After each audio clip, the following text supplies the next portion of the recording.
Hello students, इस video में हम लोग बात करेंगे bisector of angle between two planes.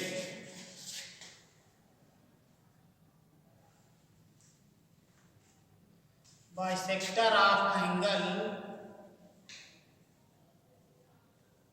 Between two planes. तो प्लेन के एंगल का बाइसेक्टर प्लेन क्या होता है? Suppose this is plane P1 and this is plane P2। P1 equal to 0, P2 equal to 0। अब ये दो प्लेन हैं और ये हमारा एक्चुअली यहाँ पे 2 डायमेंशन में है, तो 3 डायमेंशन के फिगर 2 डायमेंशन में पॉसिबल नहीं है, तो प्लेन को हमने लाइन से शो कर दिया है। तो ये जो हमने यहाँ पे मोटा सा डॉट बनाया है, this is line of intersection of these two plane. तो अब बाइसेक्टर प्लेन क्या होगा? बाइसेक्टर प्लेन तो अब एक प्लेन होगा जो इन दोनों प्लेन के बीच के एंगल को बाइसेक्ट करेगा और इन दोनों प्लेन की लाइन ऑफ इंटरसेक्शन से पास होगा। तो अब ये जैसे कि दिख रहा है एक्यूट एंगल को बाइसेक्ट कर रहा है। अगर ये प्लेन, तो इस प्लेन को हम बोलते हैं acute angle bisector. Acute angle bisector. और एक प्लेन होगा जो कि ऑब्ट्यूज एंगल, दोनों प्लेन के बीच का जो ऑब्ट्यूज एंगल है उनको बाइसेक्ट करेगा और इस लाइन ऑफ इंटरसेक्शन से पास होगा। तो इस प्लेन को हम बोलेंगे obtuse angle bisector. Obtuse angle bisector.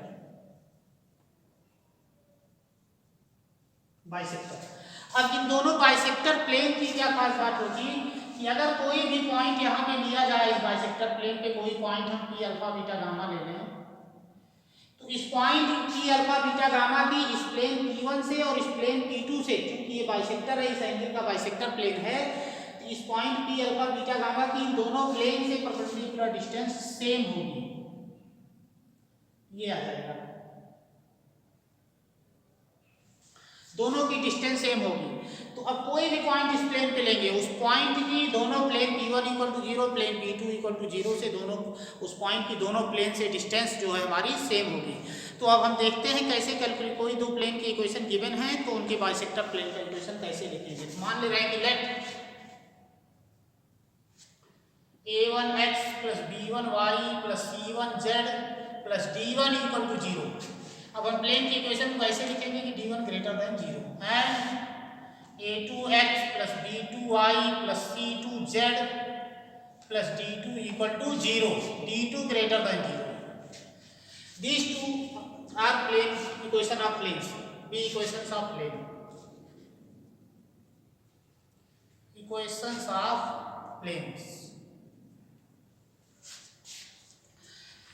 तो अब इन दोनों प्लेन के, इसको हम बोलते हैं प्लेन 1, इक्वेशन 1, और इसको बोल देते हैं इक्वेशन 2। अब इन दोनों प्लेन के बाइसेक्टर प्लेन का अगर इक्वेशन लिखना है तो हम मान ले रहे हैं कि let P alpha beta gamma be any point on the bisector plane of plane 1 and 2। so let P alpha beta gamma be any point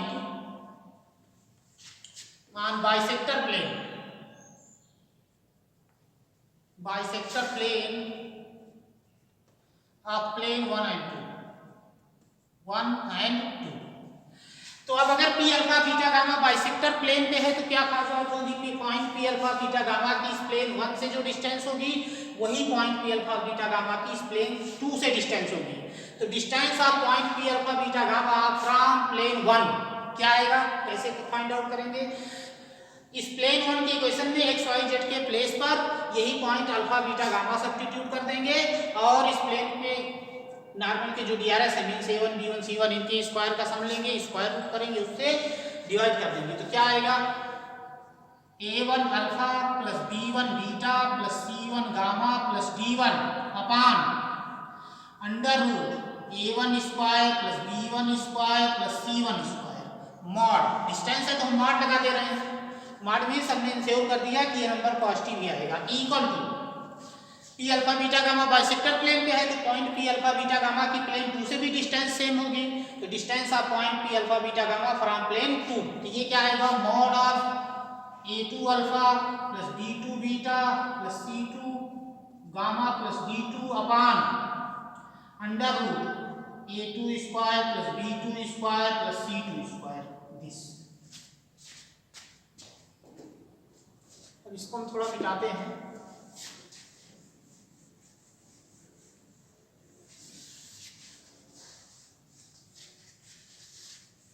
अब यहां से क्या हो जाएगा और तो locus of point P alpha beta gamma. तो जब जिस पॉइंट का हमको लोकस फाइंड आउट करना होता है उस पॉइंट का हम क्या करते हैं, उस पॉइंट जैसे कि पॉइंट मान लेते हैं अल्फा बीटा गामा और गामा के टर्म में कोई कंडीशन निकालते हैं और उस कंडीशन में अल्फा के प्लेस पे x, बीटा के प्लेस पे y और गामा के प्लेस पे z सब्स्टिट्यूट कर देते हैं। मतलब उस रिजल्ट को हम जनरलाइज कर देते हैं। This result is true for all alpha beta gamma जो कि बाइसेक्टर प्लेन पे होंगे। तो क्या होगा, therefore locus of alpha beta gamma, therefore locus of point alpha beta gamma is क्या आएगा, अल्फा के प्लेस पे x रखेंगे, बीटा के प्लेस पे y और गामा के प्लेस पे z। Is a1x plus b1y plus c1z plus d1 upon under root a1 square plus b1 square plus c1 square, ये c1 है हमारा, mod equal to mod of a2x plus b2y plus c2z plus d2 upon under root a2 square plus b2 square plus c2 square this. तो यहां से क्या हो जाएगा, और a1x plus b1y plus c1z plus d1 upon under root a1 square plus b1 square plus c1 square equal to plus minus a2x plus b2y plus c2z plus d2 upon under root a2 square plus b2 square plus c2 square. अब ये plus minus कैसे कर दिया, since if mod of x equal to mod of y implies x equal to plus minus y, ये होता है। तो इस रिजल्ट से हमने इसको कर दिया ये प्लस माइनस y। तो अब यहाँ पे क्या आएगा, these are equation of bisector planes. तो दो बाइसेक्टर प्लेन के इक्वेशन आ रहे हैं हमारे पास। जब एक बार प्लस साइन लेंगे तो एक प्लेन मिलेगा और एक बार माइनस साइन लेंगे तो एक प्लेन मिलेगा। दिस इज इक्वेशन ऑफ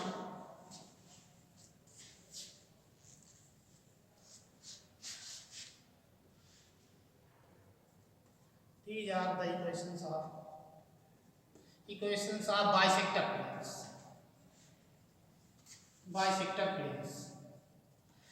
तो एक बार प्लस साइन लेंगे तो एक प्लेन आएगा और एक बार माइनस साइन लेंगे तो एक प्लेन आएगा। तो अब एक प्लेन हमारा एक्यूट एंगल बाइसेक्टर होगा और एक प्लेन हमारा ऑब्ट्यूज एंगल बाइसेक्टर होगा। तो हम ये कैसे डिसाइड करेंगे कि कौन सा प्लेन हमारा एक्यूट एंगल को बाइसेक्ट कर रहा है और कौन सा प्लेन हमारा ऑब्ट्यूज एंगल को बाइसेक्ट कर रहा है ना। तो इसके लिए हम गिवन प्लेन और इनमें से किसी एक प्लेन के बीच का एंगल कैलकुलेट करेंगे। Find angle between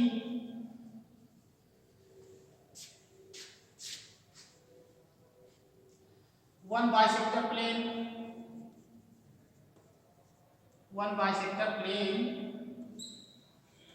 and any one of the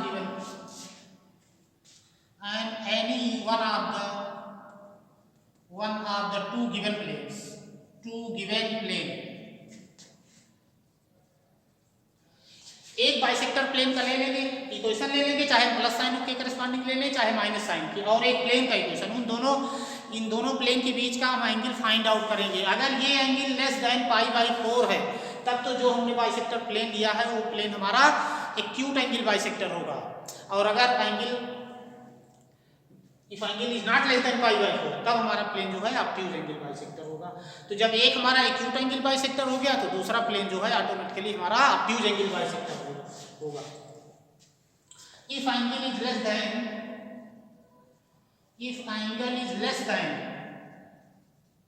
π/4 the bisector plane will be acute angle bisector plane will be acute angle bisector। Acute angle bisector. तो जब एक एक्यूट एंगल बाइसेक्टर हो गया तो obviously दूसरा जो है ऑब्ट्यूज एंगल बाइसेक्टर होगा।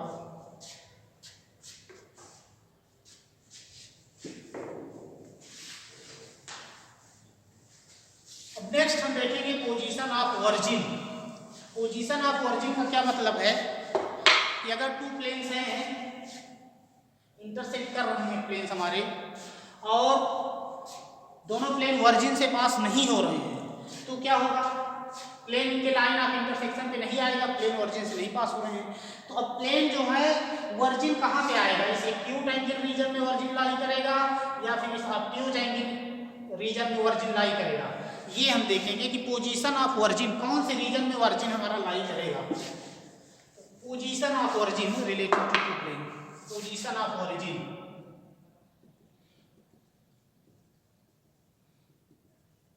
origin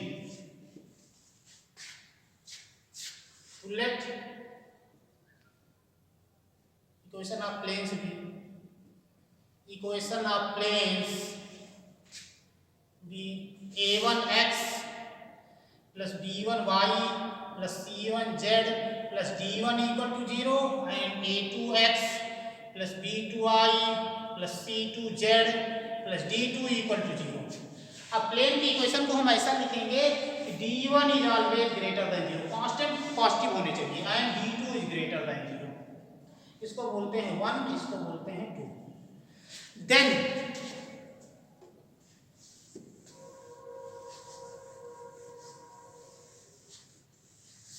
तो क्या होगा, virgin lies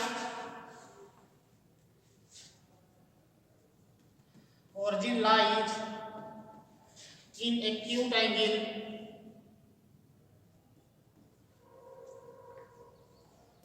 if a1 a2 plus b1 b2 plus c1 c2 is less than 0 and the origin lies in obtuse angle,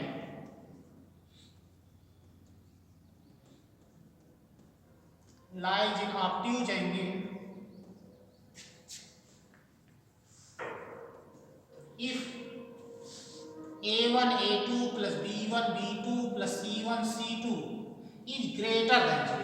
तो हम यहाँ पे दोनों प्लेन दिए हुए हैं, अब ओरिजिन एक्यूट एंगल में लाई कर रहा है या ऑब्ट्यूज एंगल में लाई कर रहा है, कैसे डिसाइड करेंगे, a1 a2 plus b1 b2 plus c1 c2 ये हम कैलकुलेट करेंगे। अगर a1 a2 plus b1 b2 plus c1 c2 less than 0 हो जा रहा है तब तो ओरिजिन हमारा एक्यूट एंगल में लाई करेगा, मतलब निगेटिव हो जा रहा है, और अगर that is negative, less than 0 मतलब निगेटिव, और अगर पॉजिटिव है तो ओरिजिन हमारा ऑब्ट्यूज एंगल में लाई करेगा।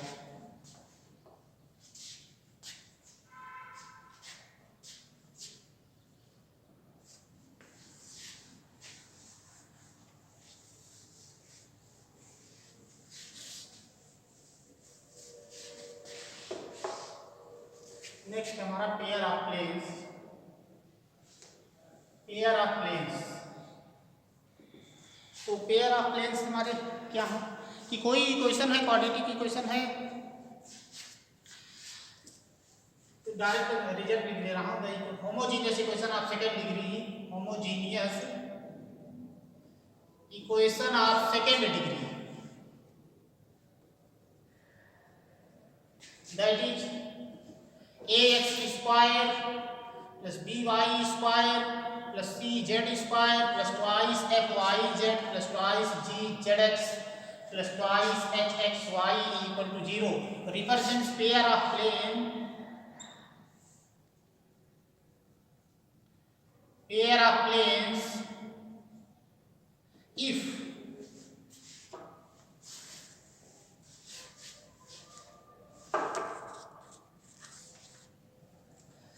This determinant is 0। A H G symmetric determinant है, ए एच जी कैसे इसको लिखेंगे, A H G A B C F F. If value of this determinant is 0 then this equation represent pair of plane. Pair of plane represent करने का क्या मतलब है कि ये इक्वेशन दो इक्वेशन में फैक्टराइज हो जाएगा, एक में एक्स वाई जेड भी लीनियर इक्वेशन रहेंगे, दूसरे में भी एक्स वाई जेड भी लीनियर इक्वेशन रहेंगे, दोनों को इक्वल 0 करेंगे तो दो प्लेन हमको मिलेगा। तो अगर इस डिटर्मिनेंट की वैल्यू 0 हो जा रही है तब ये इक्वेशन हमारा, इसको बोलते हैं homogeneous equation of second degree. ये इक्वेशन हमारा पेयर ऑफ प्लेन्स रिप्रेजेंट करेगा। और अगर ये पेयर ऑफ प्लेन्स रिप्रेजेंट कर रहा है ये इक्वेशन, तो उन प्लेन के बीच का एंगल क्या होगा? The angle between planes is given by, the angle between planes is given by tan theta equal to twice square root f square plus g square plus h square minus ab minus bc minus ca upon a plus b plus c. Okay, thank you.